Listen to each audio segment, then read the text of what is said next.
ಆಸ್ರೆ ಟಿವಿಯನ್ನು ವೀಕ್ಷಿಸುತ್ತಿರುವ ನನ್ನ ಪ್ರಿಯ ವೀಕ್ಷಕರಿಗೆ ಜ್ಞಾನವಂತ ಮಹಿಳೆ ಈ ಕಾರ್ಯಕ್ರಮಕ್ಕೆ ನಾನು ಆತ್ಮೀಯವಾಗಿ ಸ್ವಾಗತಿಸುತ್ತೇನೆ. ಸಿಸ್ಟರ್, ಜ್ಞಾನವಂತ ಮಹಿಳೆ ಕಾರ್ಯಕ್ರಮಕ್ಕೆ ನಾನು ಸ್ವಾಗತಿಸ್ತಾ ಇದ್ದೇನೆ. ಸಿಸ್ಟರ್, ಇವತ್ತು ಯಾವ ವಿಷಯದ ಬಗ್ಗೆ ನಮಗೆ ನೀವು ಕಲಿಸಿಕೊಡ್ತೀರಾ? ಇವತ್ತು ನಾವು ಅದೇ 2 ಅರಸುಗಳ ಪುಸ್ತಕ 4ನೇ ಅಧ್ಯಾಯ 8ನೇ ವಾಕ್ಯದಿಂದ ನಾವು ಓದುವಾಗ 37ರವರೆಗಿರುವಂಥ ವಾಕ್ಯದಲ್ಲಿ ಒಬ್ಬ ಸ್ತ್ರೀಯ ಬಗ್ಗೆ ಅಲ್ಲಿ ದೇವರು ಬರೆದಿಟ್ಟಿದ್ದಾರೆ. ಅದೊಂದು ಶ್ರೇಷ್ಠವಾದ ಸಂಗತಿ. ಎಷ್ಟು ಕಲಿತರೂ ಮುಗಿದೇ ಇರುವಂಥ ಒಂದು ಸಹೋದರಿ ಅವರು. ಅಂದರೆ ನಮಗೆ ಅವರಿಗೂ ಕೂಡ ಅಲ್ಲಿ ಹೆಸರು ಏನು ಪರ್ಟಿಕ್ಯುಲರ್ ಆಗಿ ಹೆಸರು ಬರೆಯಲ್ಪಡಲಿಲ್ಲ, ಆದರೆ ಊರಿನ ಹೆಸರಂತೂ ಬರೆಯಲ್ಪಟ್ಟಿದೆ. ಅಲ್ಲಿ 8ನೇ ವಾಕ್ಯದಲ್ಲಿ ನಾವು ನೋಡ್ತೇವೆ ಸಿಸ್ಟರ್.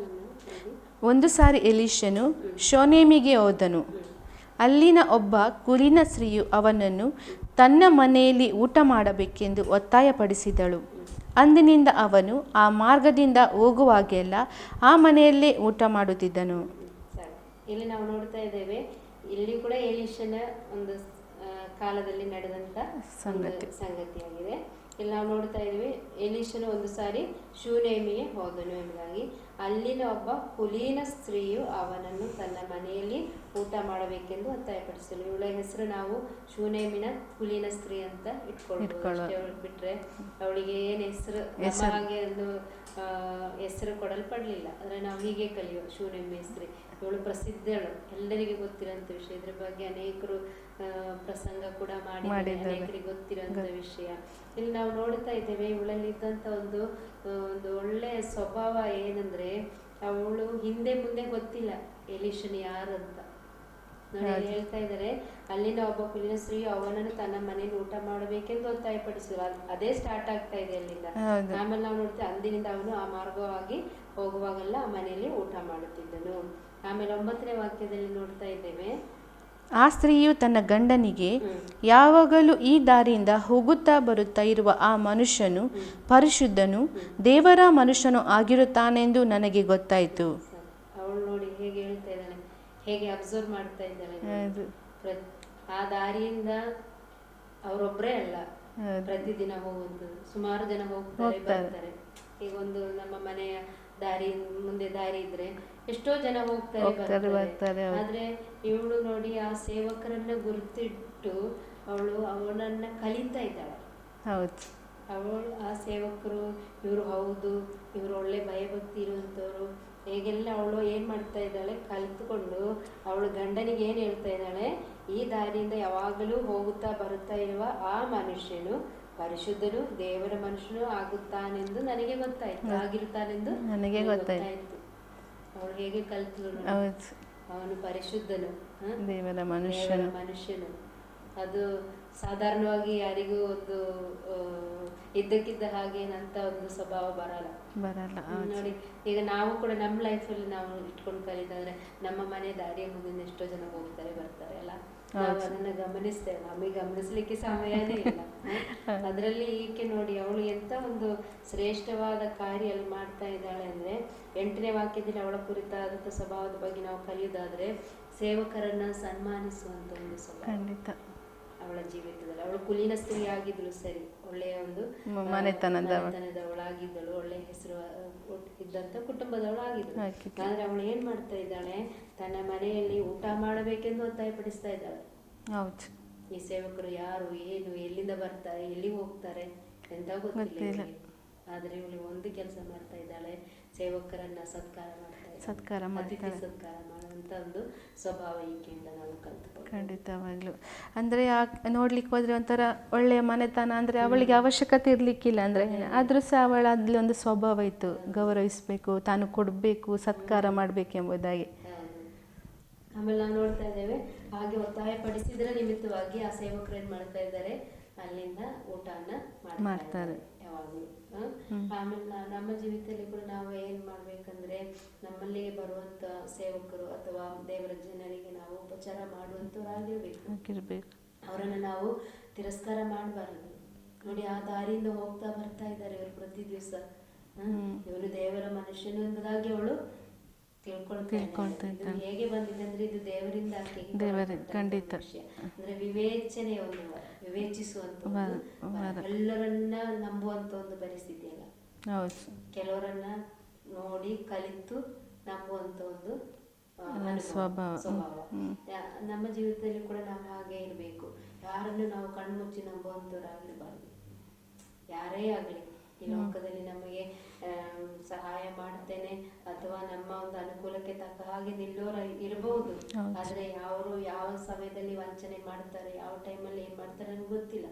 ಆದ್ರೆ ಇಲ್ಲಿ ಅವಳಿಗೆ ಒಂದು ದೇವರು ಕೊಟ್ಟಂತ ಒಂದು ಕೃಪೆ ನೋಡಿ, ವಿವೇಚನೆಯ ಒಂದು ವರ. ಅದನ್ನ ಈ ದಿನಗಳಲ್ಲಿ ಸಹೋದರಿಯರಾದ ನಾವು ದೇವರನ್ನು ಹೊಂದಿಕೊಳ್ಳಬೇಕಾದಂತ ಒಂದು ಪ್ರಮುಖವಾದಂತ ಒಂದು ವಿಷಯ. ಅದು ನಮ್ಮ ಜೀವಿತದಲ್ಲಿ ಇದ್ದರೆ ನಮಗೆ ಯಾವುದು ತಪ್ಪು ಯಾವುದು ಸರಿ ಅನ್ನುವಂಥದ್ದು ಗೊತ್ತಾಗ್ತದೆ. ಯಾವ ಬೇಗನೆ ಹೋಗಿ ಪಟ್ಟನೆ ಅಂತೇಳಿ ಯಾವ ತಪ್ಪಿಗೂ ನಾವು ಬೀಳುವುದಿಲ್ಲ. ನಾವು ದೇವರಿಂದ ಅದನ್ನು ಕೇಳಿ ಹೊಂದ್ಕೊಳ್ಬೇಕು. ದೇವರೇ, ಹೌದು ಸ್ವಾಮಿ, ನಿಜವಾದ ಸೇವಕರು ಯಾರು, ನಿಜವಾಗ್ಲೂ ಸೇವೆ ಮಾಡುವಂಥವ್ರು ಯಾರು, ಅಥವಾ ಇನ್ನು ಮೋಸ ಮಾಡ್ಲಿಕ್ಕೆ ಬರುವಂಥವ್ರು ಯಾರು, ನನಗೆ ಗೊತ್ತಿಲ್ಲ. ನನಗೆ ಅದನ್ನು ತಿಳಿಸ್ಕೊಡ್ಬೇಕು. ವಿವೇಚನೆ ಒಂದು ವರವನ್ನ ನನಗೆ ಕೊಡಬೇಕು ಅನ್ನೋದಾಗಿ ಸಹೋದರಿಯರಾದ ನಾವು ದೇವರಿಂದ ಕೇಳಿ ಪಡೆದುಕೊಳ್ಬೇಕು. ಇದೇ ಅವಳಿಗೆ ದೇವರು ಕೊಟ್ಟಂತ ಒಂದು ವರ. ಅಲ್ಲಿ ಅವಳು ಹೇಳ್ತಾ ಇದ್ದಾಳೆ, ಈ ಮನುಷ್ಯನು ದೇವ ಭಕ್ತನು, ನನಗೆ ಗೊತ್ತಾಯ್ತು. ಅವಳು ಕಲ್ತಿದ್ದಾಳ. ಆದ್ರೆ ಅವ್ರ ನೋಡಿ ಅವರು ನಾವಾದ್ರೆ ಏನ್ ಮಾಡ್ತೇವೆ, ದೇವ್ರ ಸೇವಕರಿಂದ ಗೊತ್ತಾದ ಕೂಡಲೇ ಹುಡುಗಿ ಪ್ರೈಸ್ ದಿ ಲಾರ್ಡ್ ಪಾಸ್ಟರ್ ಅಂತೆಲ್ಲ ಹೇಳಿ ನಾವು ಮಾತಾಡಿಸ್ತೇವೆ. ಆದ್ರೆ ಇವಳು ಪಟ್ಟನೆ ಮಾತಾಡಿಸ್ತಿಲ್ಲ. ಸುಮಾರು ದಿವಸ ನೋಡಿದಾಳೆ ಈಚೆ ಹೋಗುದನ್ನ ನೋಡಿ ಆಮೇಲೆ ಕಲಿತಾ ಕಲಿತಾ ಒಂದು ದಿವಸ ಗಂಡನ ಹತ್ರ ಖಂಡಿತ ಅವಳು ಹೇಳ್ತಾಳಲ್ಲ, ಪರಿಶುದ್ಧನು ದೇವರ ಮನುಷ್ಯನು ಎಂಬುದಾಗಿ ಕಲಿತುಕೊಂಡ್ಲು. ಅವರ ಸ್ವಭಾವ, ಅವರಿರುವಂತ ಒಂದು ಅಂದ್ರೆ ಅಂತ ಒಂದು ಭಯಭಕ್ತಿಯ ಮನುಷ್ಯ ಎಲಿಷನಾಗಿದ್ನು. ಅಂದ್ರೆ ಅವಳು ಒಂದು ಸೇವಕರಲ್ಲಿ ಬೇಕಾದಂತ ಒಳ್ಳೆ ಗುಣ ಕೂಡ ಎಲಿಷನಲ್ಲಿ ಇತ್ತು.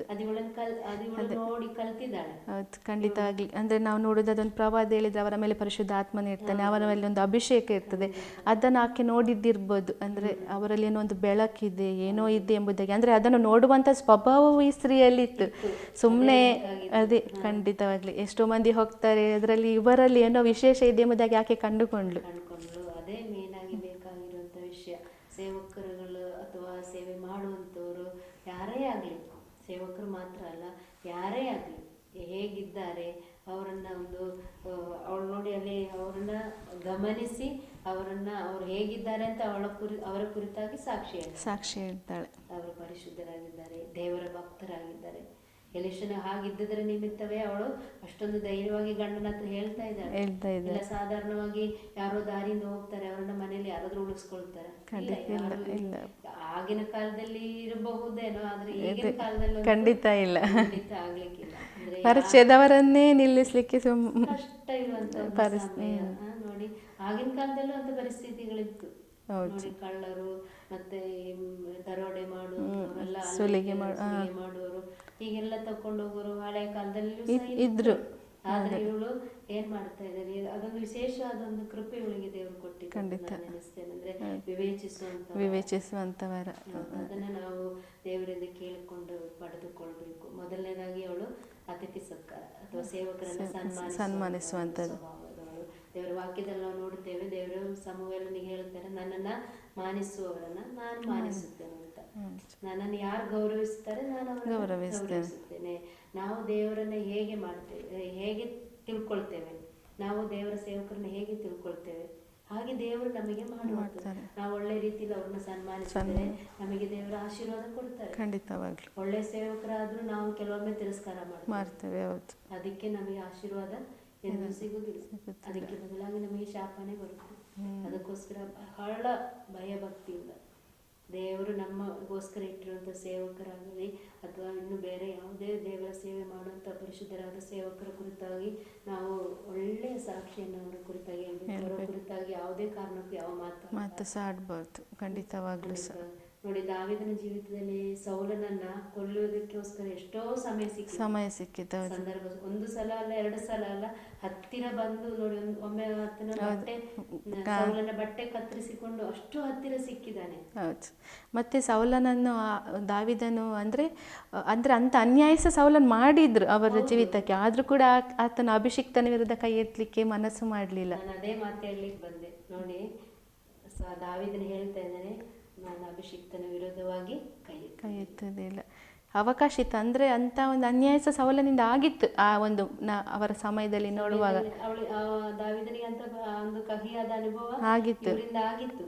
ನಾವಾದ್ರೆ ಅದೇ ನನಗೆ ನೀನು ಅನ್ಯಾಯ ಮಾಡಿದ್ದೀಯಲ್ಲ, ದೇವರಿವತ್ತು ನನ್ನ ಕೈಯಲ್ಲಿ ನಿನ್ನನ್ನು ಕೊಟ್ಟು ಬಿಟ್ರು. ಹೌದು, ನಿನ್ನ ಕತೆ ಮುಗೀತು ಹಾಗೆಲ್ಲ ಹೇಳಿ ನಾವು ಒಂದು ವೇಳೆ ಹಾಗೆ ಬಡದು ಸಾಯಿಸ್ತಾ ಇದ್ರು ಕೂಡ ಮಾತಲ್ಲಿ ಆದರೂ ನಾವು ಅಂತ ತಪ್ಪು ಮಾಡ್ತೇವೆ. ಅಂದರೆ ಒಂದು ಕಡೆ ನಾವು ನೋಡ್ತೇವೆ ಅಂದರೆ ಮೊಯಿ ತೀರಿಸ್ಲಿಕ್ಕಿದ್ರೂ ಸಹ ಅಂದರೆ ಅಂಥದ್ದು ನಾವು ಮಾಡಬಾರ್ದು ಎಂಬುದಾಗಿ ದೇವರ ವಾಕ್ಯ ಹೇಳ್ತದೆ. ಎಷ್ಟೋ ಸಲ ನಾವು ಅಂಥ ಒಂದು ಅಂದರೆ ದೇವರ ಕೃಪೆಯನ್ನು ಅಲ್ಲಗಳೆದು ನನಗೆ ಇಂಥ ನೋವಾಗಿದೆ ಅಲ್ಲ ಎಂಬುದಾಗಿ ನಾವು ಅನೇಕ ಸಲ ತಪ್ಪಿ ಬೀಳ್ತೇವೆ. ಹಾಗೆ ನಾವು ಮಾಡುವುದು ಹಾಗೆ ಇರಬಾರ್ದು. ತುಂಬಾ ಭಯಭಕ್ತಿಯಿಂದ ಸೇವಕರ ವಿಷಯದಲ್ಲಿ ನಾವು ಹೆಚ್ಚಾಗಿ ಅಂದ್ರೆ ಅವರು ದೇವರ ಸೇವೆ ಮಾಡುವವರು, ಅವರಿಗೆ ವಿರುದ್ಧವಾಗಿ ನಾವೆಂದು ಮಾತಾಡಬಾರ್ದು. ಅದಕ್ಕೆ ದಾವೀದ ನಮಗೆ ಒಳ್ಳೆ ಉದಾಹರಣೆ.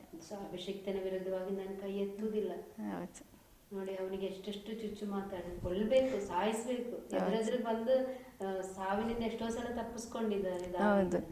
ಅಷ್ಟಲ್ಲದೆ ಅವರ ಸಂಗಡಿಗರು ಹೇಳ್ತಿದ್ರು, ಇವತ್ತು ದೇವರು ನಿನ್ನ ಕೈಯಲ್ಲಿ ಆತನನ್ನು ಕೊಟ್ಟಿದ್ದು ಅಂತ ಮಾತು ಆಡಿದ್ರು ಸಹ ಅವರಲ್ಲಿ ಒಂದು ಅವನು ಯೋಚಿಸ್ತಾನೆ, ಅಭಿಷಿಕ್ತರ ವಿರುದ್ಧ ನಾನು ಮಾತಾಡೋದಿಲ್ಲ, ಕೈ ಎತ್ತುದಿಲ್ಲ ಎಂಬುದಾಗಿ. ಇದೊಂದು ಆ ಒಂದು ದೇವರ ಭಯ ನಮ್ಮಲ್ಲಿ ಆಳ್ಬೇಕು. ಹೌದು. ಸುಮ್ಮನೆ ಬೇರೆ ಬೇಡದಿರೋ ಮತ್ತು ಇಲ್ಲದಿರೋ ಮತ್ತು ಆಡಿ ನಾವು ನಮ್ಮ ನಾಲಿಗೆ ಕೆಡಿಸ್ಕೊಳ್ತೇವೆ, ಮತ್ತೆ ನಮ್ಮ ಪರಲೋಕ ರಾಜ್ಯನ ನಾವು ನಷ್ಟಪಡಿಸ್ತೇವೆ. ದೇವರು ನಮಗೆ ಚಾನ್ಸ್ ಕೊಡ್ತಾ ಇರ್ತಾರೆ, ಇವತ್ತು ಸರಿ ಆಗ್ಬೋದು, ನಾಳೆ ಸರಿ ಆಗ್ಬೋದು. ನಾವು ಯಾವತ್ತೂ ಅಂತ ತಪ್ಪುಗಳನ್ನ ಮಾಡಬಾರ್ದು. ಇವಳ ಜೀವಿತದಲ್ಲಿ ಈಗ ಶೂನ್ಯಂ ಸ್ತ್ರೀಯ ಜೀವಿತಕ್ಕೆ ನಾವು ಬರುವಾಗ ಇವಳಿಗೆ ಆ ಒಂದು ವಿವೇಚನೆ ವರ ಇವಳು ದೇವರಿಂದ ಹೊಂದಿಕೊಂಡು ಆ ಒಂದು ವಿವೇಚಿಸಿ ತಿಳ್ಕೊಳ್ತಾ ಇದ್ದಾರೆ. ಸುಮ್ಮನೆ ಹೋಗುವಂಥವ್ರನ್ನೆಲ್ಲ ಈಗ ಅನೇಕರಿಗೆ ಸಮಸ್ಯೆ ಹೇಗೆ ಬರ್ತದೆ, ಬೇಡದಿರೋ ವಿಷಯಕ್ಕೆಲ್ಲ ಹೋಗಿ ಕೈ ಹಾಕ್ತಾರೆ, ಮಾತಾಡ್ತಾರೆ, ಸುಮ್ಮನೆ ಸಮಸ್ಯೆಯನ್ನ ತಾವೇ ಬರೆಸ್ಕೊಳ್ತಾರೆ. ಆದ್ರೆ ನಾವು ಬುದ್ಧಿಯುಳ್ಳವರಾಗಿರ್ಬೇಕು, ಜ್ಞಾನವುಳ್ಳವರಾಗಿರ್ಬೇಕು, ಜ್ಞಾನವಂತ ಮಹಿಳೆ ಅಂತ ಒಂದು ದೇವರ ಒಂದು ಜ್ಞಾನದಿಂದ ತುಂಬಲ್ಪಡುವಾಗ ನಾವು ಯಾವುದೇ ತಪ್ಪಿಗೆ ಹೋಗಿ ಬಿಡ್ಲಿಕ್ಕೆ ಸಾಧ್ಯವಾಗುದಿಲ್ಲ. ದೇವರು ನಮ್ಮನ್ನು ನಡೆಸ್ತಾರೆ. ಒಂದು ವೇಳೆ ನಾವು ತಪ್ಪು ಮಾಡಿದ್ರೆ ದೇವರ ಹತ್ರ, ಮಗಳೇ ನೀನು ಹೋಗೋದು ತಪ್ಪು, ಹಾಗೆ ಮಾಡು.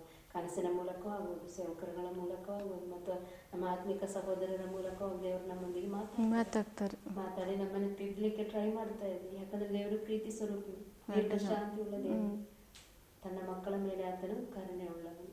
ನೋಡಿ, ಇಲ್ಲಿ ಆಕೆಯ ಜೀವಿತದಲ್ಲಿ ನಾವು ಕಲಿಯುವಾಗ ಅವಳು ವಿವೇಚಿಸಿ ತಿಳ್ಕೊಳ್ಳುವಂತ ವರವನ್ನ ಹೊಂದಿಕೊಂಡಿದ್ದಳು. ಮತ್ತೆ 10ನೇ ವಾಕ್ಯಕ್ಕೆ ನಾವು ಬರುವಾಗ ಸಿಸ್ಟರ್, ಆದದರಿಂದ ನಾವು ಅವನಿಗೋಸ್ಕರ ಮಾಳಿಗೆಯ ಮೇಲೆ ಒಂದು ಸಣ್ಣ ಕೋಣೆಯನ್ನು ಕಟ್ಟಿಸಿ ಅದರಲ್ಲಿ ಒಂದು ಮಂಚ, ಮೇಜು, ಕುರ್ಚಿ, ದೀಪಸ್ತಂಭ ಇವುಗಳನ್ನು ಇಡೋಣ. ಅವನು ಇಲ್ಲಿ ಬಂದಾಗೆಲ್ಲ ಅದರಲ್ಲಿ ವಾಸ ಮಾಡಲಿ ಎಂದು ಹೇಳಿದಳು. ನೆಕ್ಸ್ಟ್ ಸ್ಟೇಜ್, ಫಸ್ಟ್ ಮನೆಯಲ್ಲಿ ಸತ್ಕಾರ ಮಾಡ್ತಾ ಇದ್ದಾಳೆ. ಮತ್ತೆ ಅವಳು ಈ ಮನುಷ್ಯನ ದೇವರ ಭಕ್ತನು, ಪರಿಶುದ್ಧನೆಂಬುದಾಗಿ ಕಲ್ತುಕೊಂಡ್ಳು. ನೆಕ್ಸ್ಟ್ ಅವಳು ಏನ್ ಮಾಡ್ತಾ ಇದ್ದಾಳೆ, ಇದೆಲ್ಲ ಆದ್ಮೇಲೆ ಸೇವಕರಿಗೋಸ್ಕರ ತನ್ನ ಮನೆಯಲ್ಲಿ ಒಂದು ರೂಮ್ ಅನ್ನ ಸಿದ್ಧಪಡಿಸ್ತಾಳೆ. ಇದರಲ್ಲಿ ಕೂಡ ನಾವು ಕಲಿಬೇಕಾದ ವಿಷಯ ಏನಂದ್ರೆ ಸನ್ಮಾನಿಸುವಂತ ಒಂದು. ನೋಡಿ, ಎಲೀಷನ ಜೀವಿತದಲ್ಲಿ ಪ್ರವಾದಿ, ಆತನು ದೇವರ ಸೇವೆ ಮಾಡಿ ಹೀಗೆ ಅಲ್ಲಿಗೆ ಇಲ್ಲಿಗೆ ತಿರುಗಾಡ್ತಾ ಇದ್ದಾರೆ.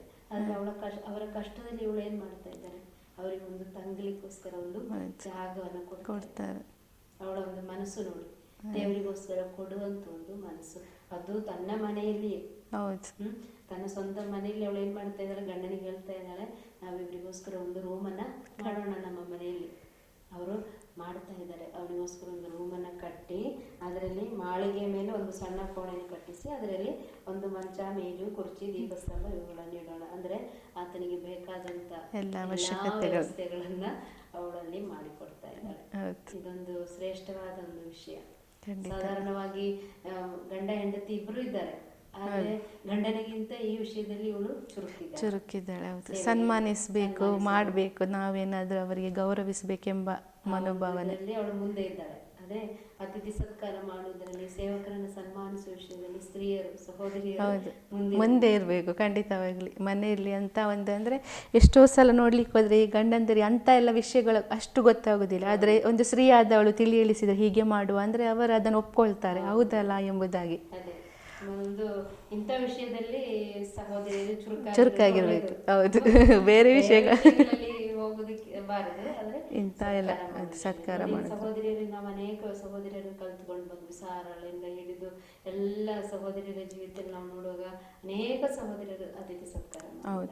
ದೇವರೇ, ಗೊತ್ತಿಲ್ಲದೆ ಅವರು ದೇವದೂತರನ್ನು ಸತ್ಕರಿಸಿದ್ದಾರೆ. ಶ್ರೇಷ್ಠ ಭಾಗ್ಯ ಹೌದು. ದೇವರು ಕೊಟ್ಟಿದ್ದಾರೆ. ಅದೇ ಎಲ್ಲ ಸ್ತ್ರೀಯರಿಂದಲೇ, ಸ್ತ್ರೀಯರು ಅಂದರೆ ಅಂಥ ಒಂದು ಗುಣಗಳಿರುವುದು ಸ್ತ್ರೀಯರಲ್ಲಿಯೇ. ಖಂಡಿತವಾಗ್ಲೂ ಸಿಸ್ಟರ್. ಅಂದ್ರೆ ಇವತ್ತು ಅನೇಕರು ಸ್ತ್ರೀಯರನ್ನ ನಿನಗೇನ್ ಬರುತ್ತೆ, ಮನೆಯಲ್ಲೇ ಇರು, ಮನೆಯಲ್ಲೇ ಕೆಲಸ ಮಾಡ್ಕೊಂಡು ಹೀಗೆಲ್ಲ ಮಾಡುವಂತದ್ದು. ಅಂದ್ರೆ ಕಡೆಯ ದಿನಗಳಲ್ಲಿ ಸಹೋದರಿಯರನ್ನ ದೇವರು ತನ್ನ ರಾಜ್ಯಕ್ಕೋಸ್ಕರ ಹೆಚ್ಚಾಗಿ ಉಪಯೋಗಿಸುವಂಥದ್ದು, ಒಂದು ಉಜ್ಜೀವನಕ್ಕೋಸ್ಕರ ದೇವರು ಸ್ತ್ರೀಯರನ್ನು ಕೂಡ ಉಪಯೋಗಿಸುವಂತ ಒಂದು ಕಾಲಮಾನದಲ್ಲಿ ನಾವಿದ್ದೇವೆ. ಅದಕ್ಕೋಸ್ಕರ ನಾವೇನ್ ಮಾಡ್ಬೇಕು, ವಾಕ್ಯ ಜೀವಿತ ನಾವು ಕಲಿಯೋಣ.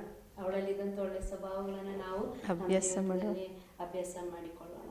ಅಂದ್ರೆ ಅವಳು ಎಷ್ಟು ಒಂದು ಆ ಕೊಡುವಂತ ಮನಸ್ಸು ನೋಡಿ, ಸ್ವಂತ ಮನೆಯಲ್ಲಿ ಒಂದು ಕೋಣೆ ಮಾಳಿಗೆ ಮೇಲೆ ಅವಳು ಸಿದ್ಧಪಡಿಸಿ ಕೊಡ್ಬೇಕಾದ್ರೆ ಅದು ಸಾಧಾರಣ ಆಗುದಿಲ್ಲ ಅಂತ ಒಂದು ಮನಸ್ಸು. ಹೌದು. ಮತ್ತೆ ಅಂದ್ರೆ ಅವರು ಅಂದ್ರೆ ಯಾರು ಪರಿಚಯವಿಲ್ಲದ ವ್ಯಕ್ತಿ ಅವರ ಸ್ವಂತ ಕೈಯಿಂದ ದುಡ್ಡು ಹಾಕಿ ಅವರು ಕಷ್ಟಪಟ್ಟು, ಹೆಚ್ಚಾಗಿ ಯಾರು ಬೇರೆಯವರಿಗೋಸ್ಕರ ಆಗಿ ಯಾವತ್ತೂ ಥಿಂಕ್ ಮಾಡಿಲ್ಲ. ಅದರಲ್ಲೂ ಸಹ ಅವರ ಒಂದು ತ್ಯಾಗ ಇತ್ತು. ನಮ್ಮ ದುಡ್ಡು ನಾವು ಕೊಡುವ, ಅವ್ರು ಇರಲಿ ಅಂತ ಒಂದು ಅಂದ್ರೆ ವಿಶಾಲ ಮನೋಭಾವ ಖಂಡಿತವಾಗ್ಲೂ ಅವರಲ್ಲಿ ವಿಶಾಲವಾದಂತಹ ಮನಸ್ಸು ಹೃದಯ ಇತ್ತು, ತೋರಿಸುತ್ತಾ ಇದ್ದಾರೆ ಆ ಸೇವಕರಿಗೋಸ್ಕರ. ಆಮೇಲೆ ನಾವು ನೋಡ್ತಾ ಇದ್ದೇವೆ, ಅವಳು ಬೇಕಾದದನ್ನೆಲ್ಲ ಅವರಿಗೆ ಅಲ್ಲಿ ಇಟ್ಟು ಕೊಡ್ತಾ ಇದ್ದಾರೆ. ಕೋಣೆ ಮಾತ್ರ ಕೊಡ್ಲಿಲ್ಲ, ಅವನು ಆ ದೇವರ ಸೇವಕರಿ ಪ್ರವಾದಿಗೆ ಏನೇನ್ ಬೇಕು, ಮಂಚ, ಮಲಗಲಿಕ್ಕೆ ಮಂಚ, ಟೇಬಲ್, ಚೇರ್, ಆಮೇಲೆ ದೀಪಸ್ತಂಭ. ಅವಾಗ ಕರೆಂಟ್ ಇಲ್ಲ, ಅದಕ್ಕೆ ದೀಪಸ್ತಂಭ, ಲ್ಯಾಂಪ್ ಅನ್ನ ಕೊಟ್ಟು ಅಂತ ಒಂದು ಸತ್ಕರಿಸ ಅವರ ಅಗತ್ಯತೆ ತಿಳಿದು ಇವಳು ಮಾಡ್ತಾ ಇದ್ದಾರೆ. ಅದೇ ಅವ್ರಿಗೆ ಏನೇನ್ ಬೇಕು. ನಾವಾದ್ರೆ ಬಂದಿರ್ತಾರಲ್ಲ, ಈ ಉಳಿಲಿ ಒಂದು ರೂಮ್ ಕೊಟ್ಟೆ ಸಾಕು, ಅದ್ರಲ್ಲಿ ಏನುಂಟು ಏನಿಲ್ಲ ಬೇಡ, ಅದೆಲ್ಲ ನಮಗೆ ಬೇಡ. ಅವ್ರು ಬಂದು ಉಳಿಸೋದೇ ಇಲ್ಲ, ಕಷ್ಟ.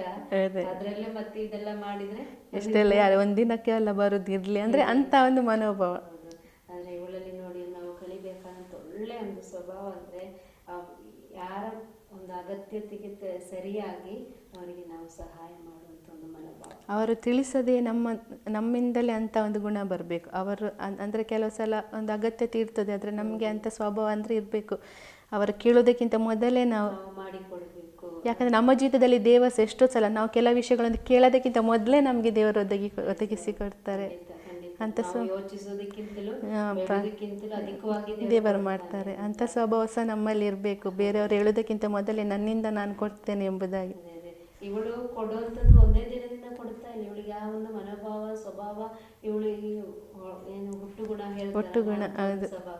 ಒಂದು ವೇಳೆ ಹುಟ್ಟುಗುಣ ಇಲ್ಲದಿದ್ರು ಕರ್ತನಲ್ಲಿ ಬರುವಾಗ ನಮಗೆ ಹೊಸ ಸೃಷ್ಟಿಗಳು, ಹೌದು, ನೂತನ ಸೃಷ್ಟಿ ಆಗುವಾಗ ಇಂಥ ಬದಲಾವಣೆಗಳು ನಮ್ಮಲ್ಲಿ ಬರಬೇಕು. ದೇವರ ಸ್ವಭಾವಗಳು ನಮ್ಮಲ್ಲಿ ಬರಬೇಕು. ಮತ್ತವರಿಗೆ ಸಹಾಯ ಮಾಡುವಂತ ಸ್ವಭಾವ, ವಿಶೇಷವಾಗಿ ಸೇವಕರನ್ನ ಸನ್ಮಾನಿಸುವಂತ ಒಂದು ಸ್ವಭಾವ ಇವಳ ಜೀವಿತದಿಂದ ಕಲ್ತ್ರೆ ನಾವೆಷ್ಟು ಕಲ್ತ್ರೂ ಅದು ಮುಗಿಯೋದಿಲ್ಲ. ಸ್ತ್ರೀ ಅಂದ್ರೆ ಒಂದು ಹೆಸರುವಾಸಿಯಾದಂತಹ ಸ್ತ್ರೀ. ಅವಳೊಂದು ಮಾದರಿ ಕೊಡುವುದರಲ್ಲಿ, ಗೌರವಿಸುವುದರಲ್ಲಿ, ಎಲ್ಲ ವಿಷಯಗಳಲ್ಲಿ ಅವಳಲ್ಲಿ ಅಡಕವಾಗಿವೆ. ಅವಳು ಕುಲೀನ ಸ್ತ್ರೀ ಅಂದ್ರೆ ಅವಳಿಗೆ ಬೇಕಾದಷ್ಟು ಇದ್ದ ಐಶ್ವರ್ಯವಂತೆ ಆದಂತ ಒಂದು ಸ್ತ್ರೀ. ಆದ್ರೆ ಅವಳು ನನಗೆ ಇಷ್ಟೊಂದು ಉಂಟಲ್ಲ, ನಾನು ಕೊಟ್ಟರೆ ನನಗೆ ಕಡಿಮೆ ಆಗ್ತದ ಹೀಗೇನು ತಿಳ್ಕೊಳ್ಳಿಲ್ಲ. ಒಳ್ಳೆ ಮನೋಭಾವದಿಂದ ಅವಳ ದೇವರ ಸೇವಕರನ್ನ ಸನ್ಮಾನಿಸಿದ್ದಾಳೆ. ಆಮೇಲೆ 11ನೇ ವಾಕ್ಯದಲ್ಲಿ, ಒಂದು ದಿವಸ ಎಲೀಷನು ಅಲ್ಲಿಗೆ ಬಂದು ಆ ಕೋಣೆಯೊಳಗೆ ಪ್ರವೇಶಿಸಿ ದಣವಾರಿಸಿಕೊಂಡ ನಂತರ ಆ ಶೂನ್ಯವನ್ನು ಕರೆಯಬೇಕೆಂದು ತನ್ನ ಸೇವಕನಾದ ಗೇಹಸಿಗೆ ಆಜ್ಞಾಪಿಸಿದ. ಈಗ ಇನ್ನು ಇವಳ ನೆಕ್ಸ್ಟ್ ಸ್ಟೇಜ್ ಸ್ಟಾರ್ಟ್ ಆಗ್ತಾ ಉಂಟು.